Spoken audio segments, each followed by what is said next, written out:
sant yàlla.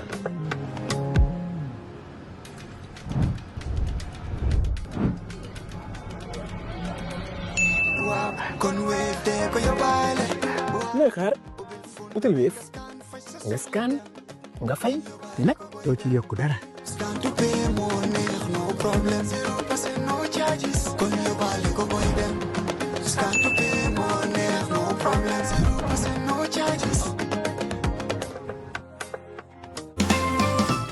A better way to pay your UTG fees with instant proof of payment and real-time student portal update.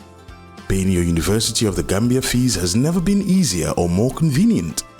With EcoBank, students, parents and guardians can pay UTG tuition and related fees through our secure digital banking channels such as EcoBank mobile app, EcoBank Online and EcoBank Omni Lite. Once payment is completed, instant proof of payment is generated and the UTG student portal is updated in real time, allowing students to proceed immediately with registration, course selection, and clearance without unnecessary delays, while giving parents and guardians peace of mind that payments have been successfully processed.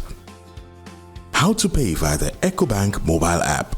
Open the EcoBank mobile app and navigate to the home screen. Select Pay Bill. Choose Pay a New Bill and select Schools from the category options.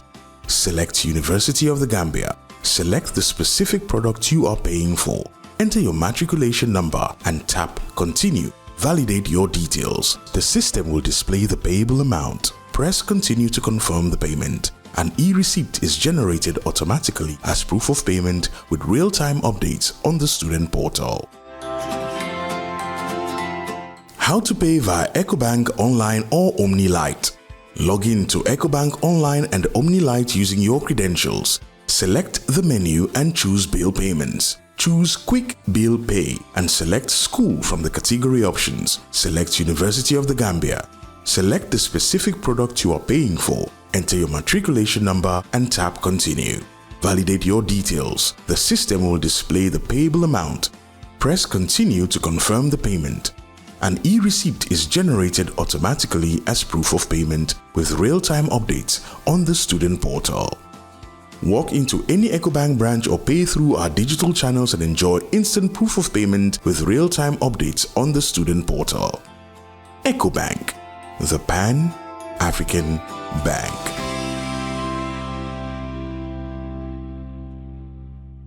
Jar Oil. The company have filling stations across the country, and our rates are relatively cheaper than anyone else across the country. Jar Oil is the biggest producer and distributor of cement in the country with the most competitive prices in the market. From the docks, I was interviewing the harbour master earlier on, to the grid. The economy remains under strain. We've heard about the strike at the port of Banjul. Now we turn to the wider picture. Joining us on set is Mr. Lare of the UDP, here to share his perspective on the current electricity supply crisis, the just concluded IMF Article 4 consultations with government, and of course he wouldn't leave without talking about his party, the UDP. Lale, welcome back. Let's begin with the electricity situation. How do you assess the scale of the crisis and its impact on Gambian households and businesses? Good morning, Peter, and good morning to your listeners. It's good to be back. Good to see you. Every time you come here, you see some new things. Well, every time you come here, you look fresher than the last time. Well, I'm living a simple, fresh life. I must borrow your formula for life. You know what it is? No. Stress-free. I do not carry any excess baggage on me. Maybe you need to get me a place in Alcamba. Well, yeah, that's part of the contribution. Because here, you just can't run away from stress, can you? I do. I run away and go to Alcamba. How do you? Okay, you don't know. So, that's why I said get me a place in Alcamba. You have to be stress-free. People look at me and say, "But why are you not gaining weight?" I said, "No, I don't have any excess baggage on me." So, absolutely. So, Nawek. Yes, Nawek, our good friends. I have been watching what has been coming out officially from Nawek and also observing what the public reactions have been on social media. We have a serious problem on our hands. And the problem is because NAWEC is not providing us, the clients, the required electricity and water that we need to live a very simple life. Gambia subscribed to the Sustainable Development Goals. Electricity and water are key indicators for the living conditions of citizens. When you have a situation where in a 2-week period, the electricity grid behaves as if it has collapsed. You go 15 hours without electricity like I did just last night.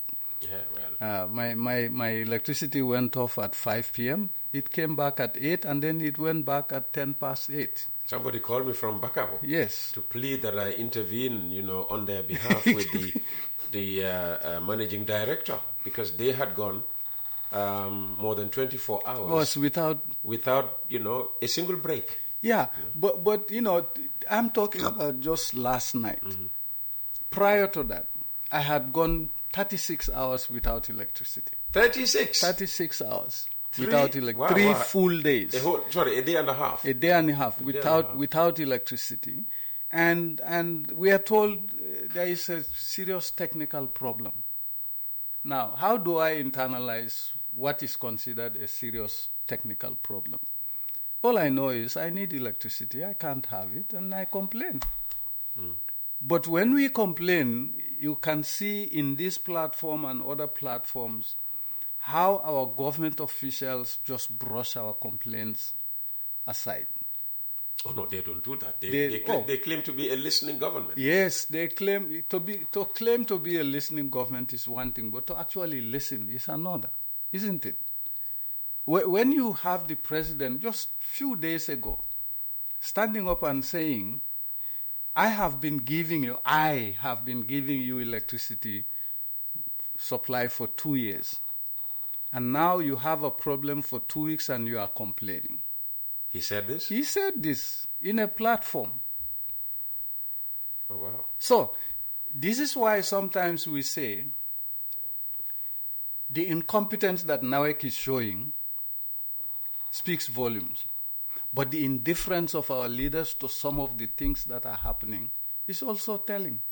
I don't want my president to tell me I've been giving you electricity non-stop for 2 years. When you don't have electricity for 2 days or 2 weeks, don't complain. I will complain because I'm paying my taxes to him and his government. Yeah, I'm paying for the electricity at the same time that I'm not getting. But on the issue of indifference, this government will say, well, how can we be indifferent given the investment in NAWEC in the past 9 to 10 years? Yeah, that's a good point. And if they say that, I would say, bravo, Mr. Government.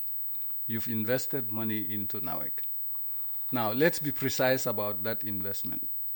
Variously, through my research into the infusions in NAWEC, that infusion stands between 400 to 450 million US dollars since 2017. Wow. That's an average of 440 to 450 million per year. Per year. Oh, goodness. And the breakdowns are here. Oh, wow. The breakdowns are there. We have a long morning. So if you infuse 400 million in an institution, you would expect that institution to provide the services that it's supposed to provide effectively, efficiently, and cheaply. NAWEC is none of the above. Secondly, when you say you put money into the entity, our issue of indifference has to do with the fact that you put 400 million in an entity and you are not holding that entity accountable for providing the service that it's supposed to provide. That's what we mean by the indifference. It's not that the president is indifferent. The indifference is not ensuring that this 400 million is actually used to provide us with the services that we need, that we are paying for. Our tax monies is what is paying these people at NAWEC. Of course. Of course. So that's where the indifference comes in. And then the corruption. Recently they released a report which suggests that NAWEC has finally made a profit. The SOE Commission report. That is true. They've made a profit. Well, bravo to them. Yes, and I meant to commend them for it. To say, for the first time in a long while, NAWEC has finally made a profit. And I would say to Gallo and his team, congratulations. Gallo said he's the managing director. I don't know him personally, but everybody calls him Gallo. Yeah, well, so I use the same. He's an old Saints boy like yourself. Well, yes, okay. Yes. That explains. Now, the financial performance analysis, I looked at that report. Peter, what is interesting about that report is that NAWEC has been audited, and then there was a forensic audit. Nobody, at least I don't have a copy of the forensic audit report in the public domain yet. It's still stuck at the National Assembly, or between the National Assembly, the Ministry, and NAWEC. That forensic audit spoke volumes. How? In terms of the rot that is in the system, the procurement system and all. But let's forget about that. Let's focus on what they have released in the public domain. What they have released in the public domain is the Commission's report. And it shows that NAWEC has performed profitably, at least for that year. What is also interesting about that report is that while in actual fact NAWEC has performed profitably, NAWEC has not done the performance analysis does not go into the issue of profitability versus the balance sheet constraints of NAWEC. That's the best way I can put it. Okay. Now, if you invite an accountant, they'll be able to tell you the difference between profitability and balance sheet in solvency. Okay. Based on my analysis, yes, NAWEC made a profit. It's on the balance sheet. But the balance sheet is insolvent. Why is it insolvent? It is insolvent because NAWEC is carrying a huge burden of debt. And that huge burden of debt, I will highlight just three of them. Okay. Two of them. They owe Senelec $35,238,000 US dollars as from July 2025 to April 2026. Senelec happens to be the Senegalese state utility. Yeah. 35.2 million. And that was just between July 2025 and April 2026. Now, Electricité de Guinée, EDG, that is Guinea-Conakry. Yes. They supply us with electricity. NAWEC's debt burden to them is $17,186,000 US dollars, and that is from October 2025 to April 2026. The total debt between these two suppliers, 52,424,000 Gambian dollars. For somebody who gets on average 45 million.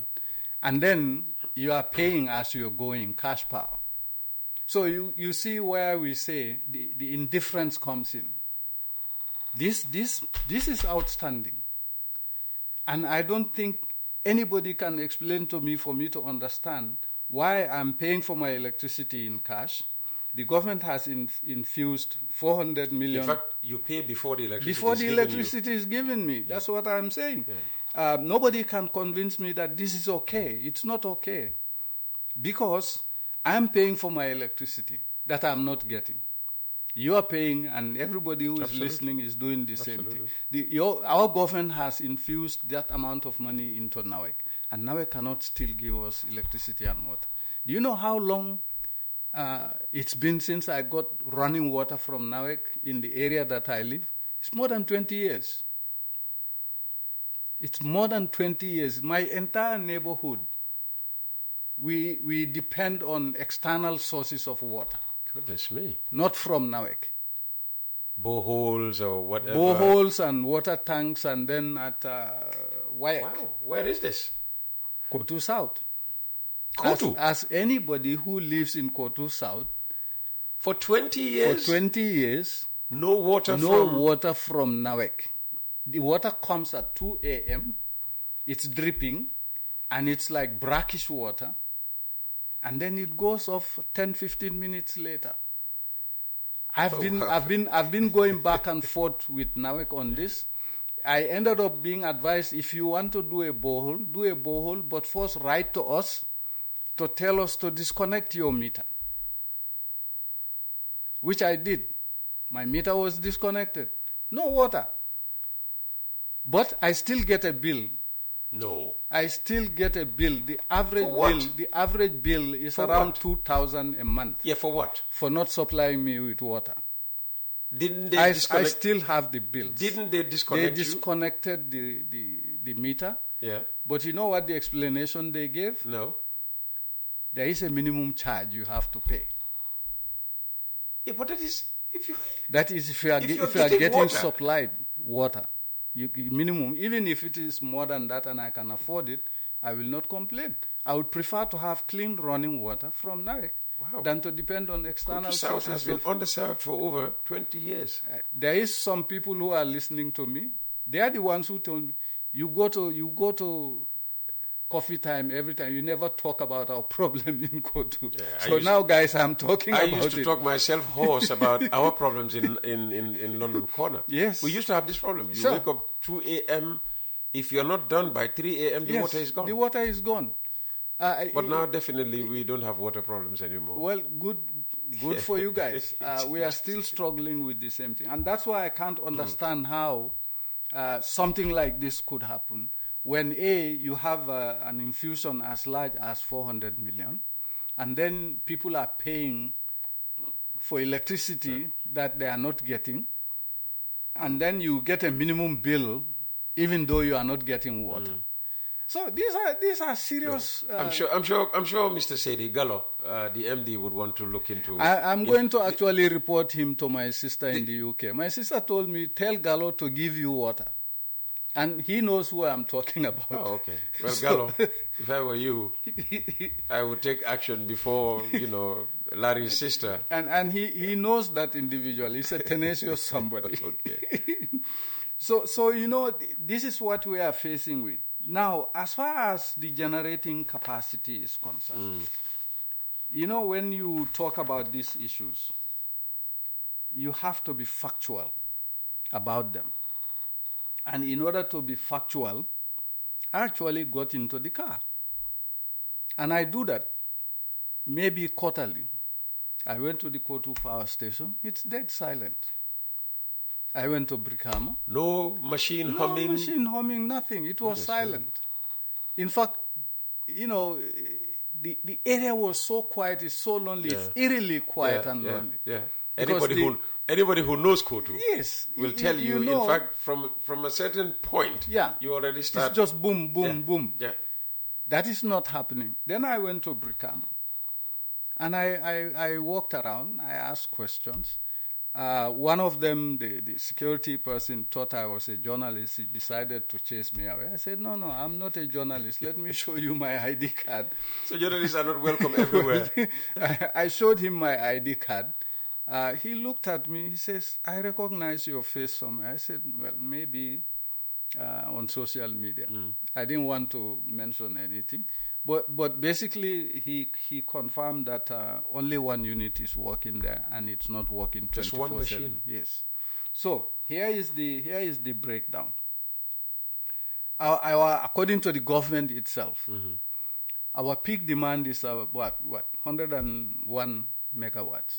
101. 101. Wow. Now we are producing less than 50 megawatts. The difference comes from these external sources that you are talking about.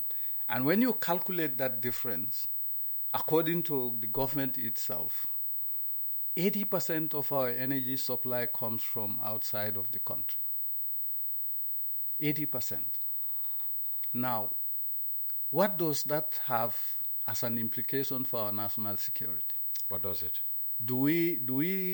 Which country depends on another foreign country for 80% of its energy sources? No country does that.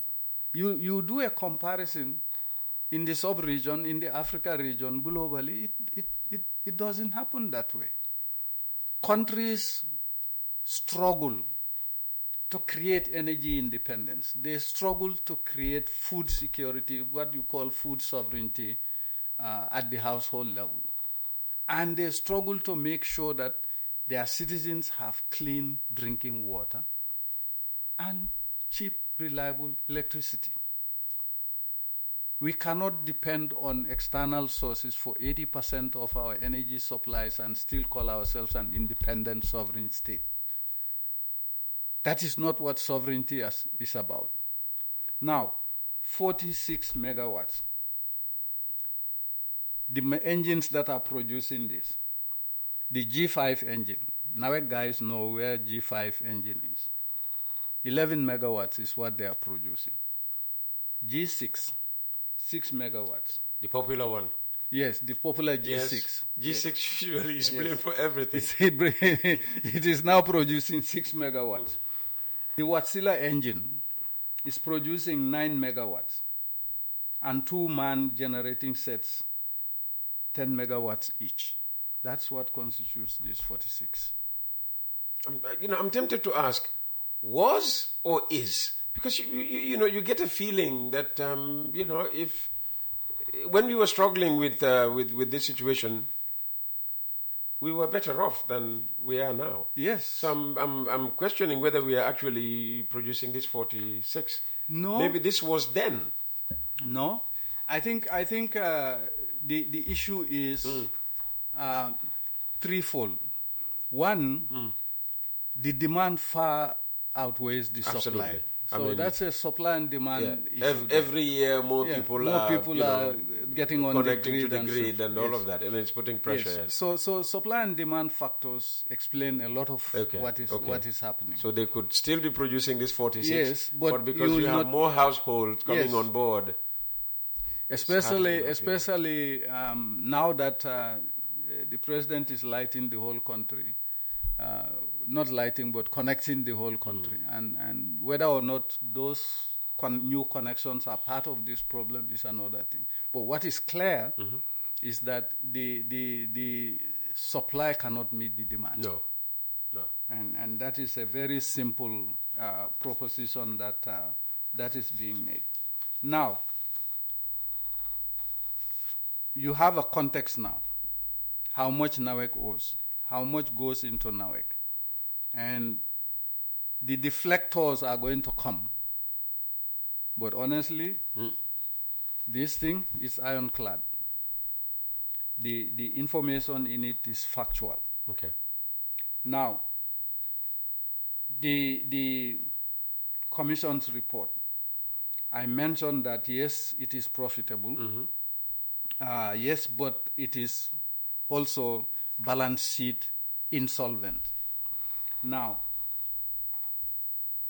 what are the risk factors for that? There are 4 risk factors. One is the negative equity it creates for the entity. The second one is the high cost of sales. The third one is the significant forex exposure. The dalasi depreciates quite significantly. And every time depreciation happens, it affects NAWEC like it affects the rest of the value chain. Although every time depreciation happens, yes. Those in charge tell you we are still one of, if not the most resilient currency in the sub-region. Yes. You hear this all the time. You hear it all the time, and it's a very lame refrain, I'm afraid. because we are not talking about the rest of the sub-region, relatively the rest of the... I have a... Sinuses? No, it's an allergy. Okay. If you tell an African you are allergic to dust, what does that do? But anyway, those four are negative equity, high cost of sales, significant forest exposure, and then the mounting supplier payables. And this is where some of these issues come with. Senelec and Guinea's electricity company are just two of the suppliers. The other suppliers are the ones who supply us inputs for the entity to operate. Now, I'm looking into that, but I can't find any information in terms of who the suppliers are, what they are supplying, and the volume of supplies. But I'll get it. What happened to transparency? I thought this should be, public information for everybody, to use when they want. You want to know what happened to transparency? Ask for something from this government that is sensitive. You will not even get a response. Nawek. Why would Nawek be sensitive? It is sensitive to that. Yeah? What we are saying is a sensitive thing. Okay. 400 million and then all these debts and, you are paying as you are going and all of that. So it's an issue. Transparency is an issue. I've been watching social media things. There are people who actually went to court. Lawyer Mbai, for example, went to court on the oil issue. And he hasn't, he requests for the information under the Freedom of Information Act, and he still didn't get a response. And that is a lawyer. Our colleague Madi Jobate is in the courts asking for certain things. Yes. He's not getting them. So there you go for transparency. It's relative. Now, what are the suggested interventions? You remember one time I came here, I said we need to break NAWEC up into 3 pieces, maximum, minimum 2. At least separate the water from the electricity divisions. If you don't want to... But we understand that has been done. Oh, they have done that? That has been done, yes. Okay, congratulations to them. Just, now, you know about Gambia, implementation is the issue now. That's my point. You don't see the effect. Separating water from electricity, fine, it is done. But are we seeing the benefits of that, given our current situation? I would say no, we are not. We are not seeing the benefits of that. If I have my way, NAWEC would have been broken into 3 entities. Okay. Water, electricity, and? Supply, power generation and distribution. Okay. I think that is also being looked into. Good. If not... You know more about this than I do. well, but they have a program here weekly. Good. If I was them, I would go that far. Break it into 3. Water, electricity, generation, distribution. That way you can pinpoint where the issues are, the bottlenecks are, and you fix them as you go along. Do I take it that, you make NAWEC your baby project, if you like, based on what you helped Botswana achieve with their own, utility challenges then?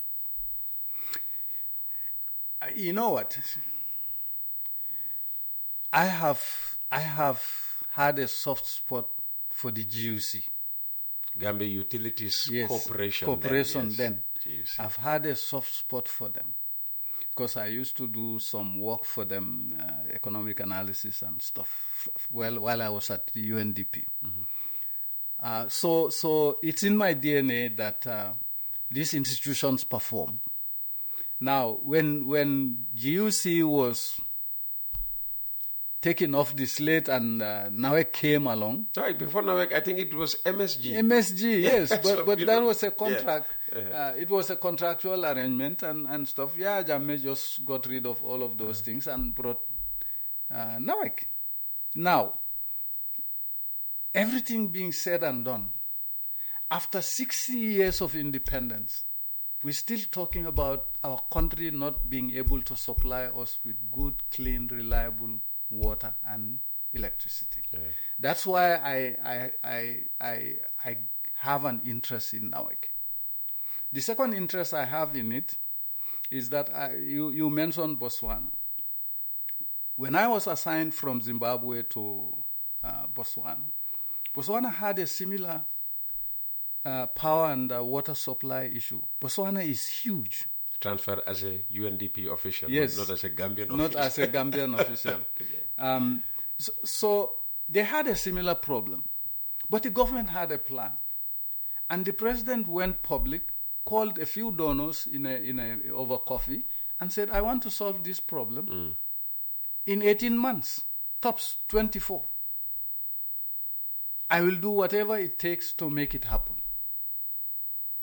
The donors we met, and UNDP took a lead on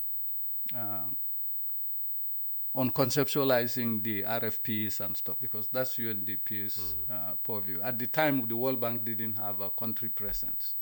So the World Bank would naturally be the best agency to do it. So to cut a long story short, the donors got together with the government with a clear plan of action. And in 18 months, Botswana was lit up. In 18 months, there was water everywhere. Botswana had a grid, like it's a plus. South, north, south, east, west, and in the middle. Yeah. You can turn on the electricity in any of those locations, and you have a master grid in the capital. Oh, wow. It is solved. Now, bad leadership again. Botswana is back to where we are. They are also complaining about lack of electricity, lack of water. It's an Africa-wide problem. It's an Africa-wide problem. And, if we cannot solve these basic issues like water and electricity, who is going to take us seriously? We are saying we need to attain the Sustainable Development Goals within a certain time frame. But one of the key planks for that, water, electricity, we cannot give our citizens 24/7 reliably. Serious problem. It's a very serious problem. But it's not an insurmountable problem. So that's where my interest in NAWEC comes from.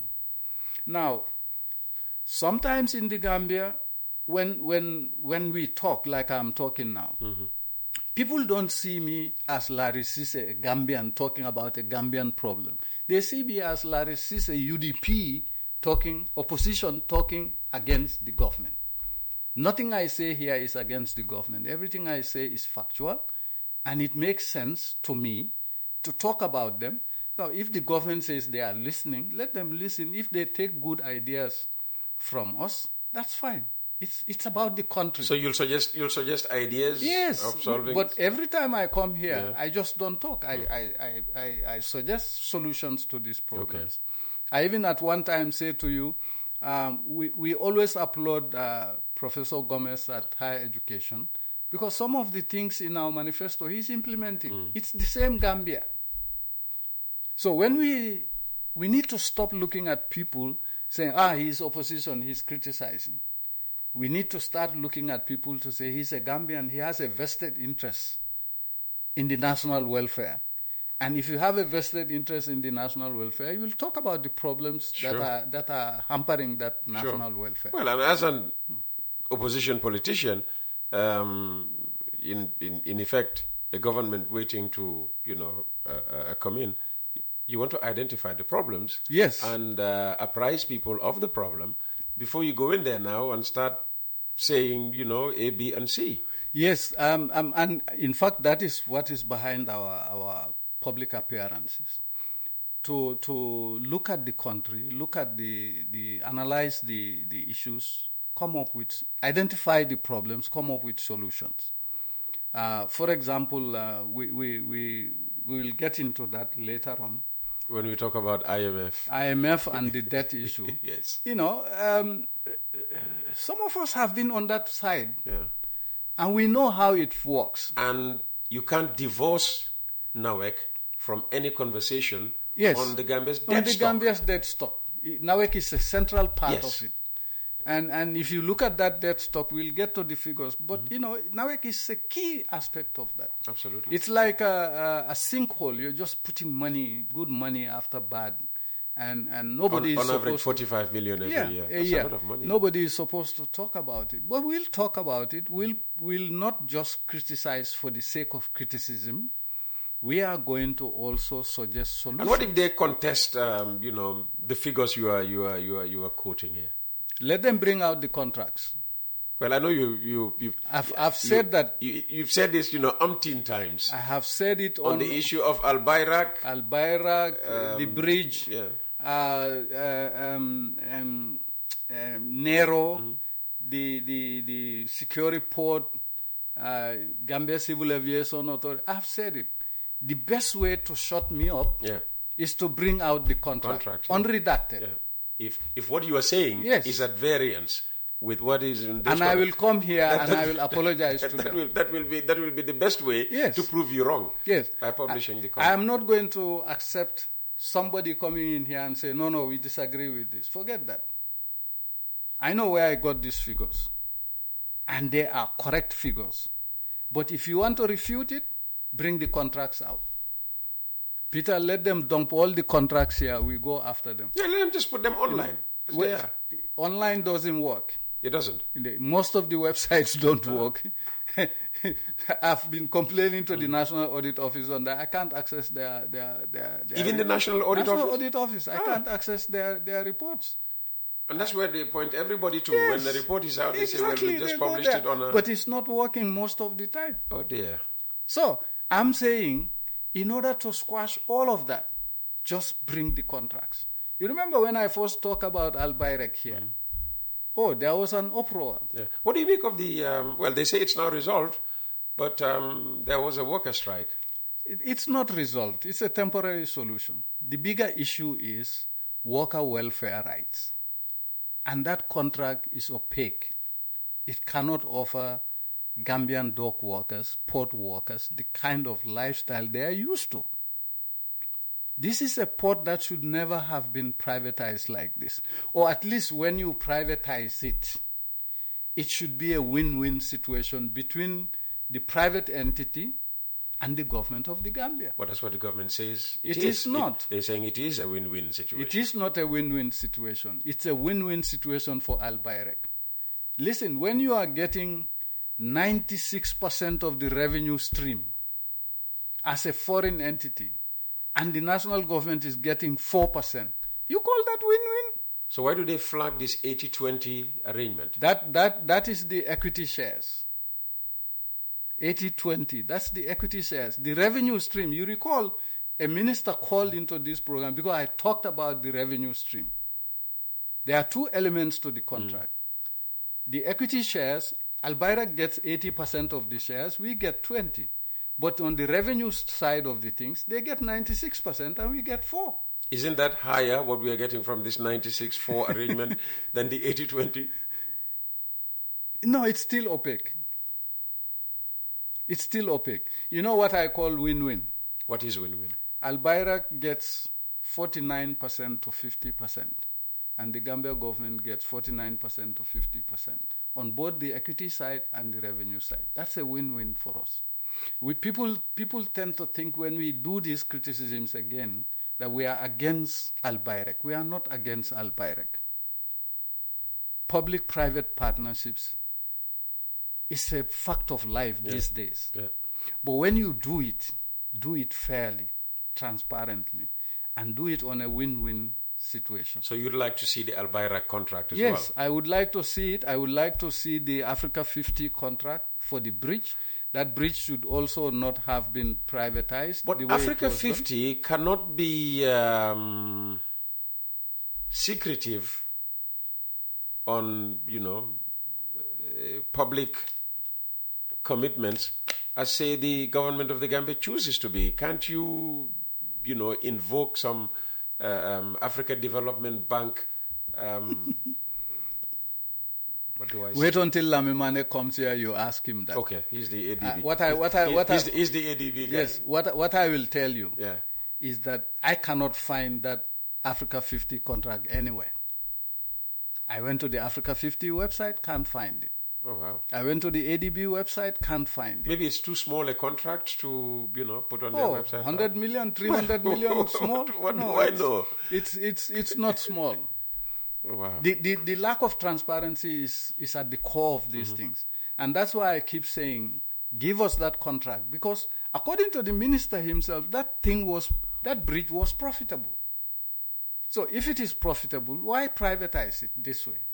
And you do a restrictive clause in the contract. And the bridge was a grant, wasn't it? Yes. It was not like a loan that we had to not repay like a loan. over time and what have you. So all of that was necessary. The bridge should not have gone the way it went. Al-Bayrak the port should not have gone the way it went. The ferry services should not have gone the way it went. The airport. But the ferry service is not privatized, is it? What are they doing? They are at the advanced stage of privatizing it. Well, another player has been approved to come into play, but the ferry service is still part of the port's arrangement, isn't it? What is new are the one of two supposedly green ferries. Peter, you are triggering me now. Well, a green ferry that need to be maintained. Yeah, they say that after 2 weeks they service. No, they don't want what happened with the other ferries to happen to this green ferry. I think you are trying to trigger me, and I will not fall for that bait. It's a bait I will not bite. Let's come back to Nawek then. So, the suggestions is that one, they need to renegotiate these contracts. You see, there is nothing wrong with both Senelec and Guinea. Yes. Okay. There is nothing wrong with that. Senegal is on a whole scale going around. Were they right to stop car power? I think car power, yes and no. Yes, we cannot depend on that external. It's an expensive external source of energy. But when you we never had clarity, transparency on how much they were paying monthly. Yes. Some were saying up to 30 million. Yeah. Some were saying 35. 35 anywhere million. between 30 and 35. And you could use that money to buy a car power. Yes. You could use that money to buy a car power. Because in 10 months, that's minimum 300 million. 300 million, yes. So it wasn't necessary to keep car power for as long as they have kept it. And I was one of the guys who were agitating for us to stop using car power and use that money to buy car powers. Yes. Not just one, but 2 or 3 of them. Yeah. So getting rid of it like that without a contingency is part of our problem. I think Senelec was already part of the contingency. Yes, Senelec but where are we with Senelec? Yeah. You get rid of one foreign entity, you bring another foreign entity. It's not cost effective. And what I particularly need explained to me is if the electricity Guinea is selling us is from the OMVG dam, aren't we, central to the OMVG? We are. We are central to the OMVG, and I'm sure that's why I say when you look at the contract that was signed with both Senelec and the Guinean entity, EDG, and the cost factor is a huge one for me. And that's why I'm saying the contingency they had in Senelec is obviously not working. The contingency they should have had in replacing car power is to get our own car power. Senegal has a car power. Part of that energy is being resold to us. And that's what somebody said to me, and I said to myself, yes. And I also hear that car power are trying to come back. They are trying to come back because it's a lucrative market. Why wouldn't you try not to come back when you are making 25, 30, 35 million a year on something like that? We, the consumers, we are the meat in the sandwich, yes, as they say. And so what short-term measures could stabilize supply? The interventions are renegotiating the contracts, stricter financial controls at NAWEC, and that's for the SOE Commission. SOEs commission to ensure. Yeah. And also the board of NAWEC, because the board has some responsibility in terms of the designing and implementing financial controls for NAWEC. Continued state subsidies, but at levels that are sustainable. Okay. You cannot just say right off government should not put any money into a state-owned enterprise.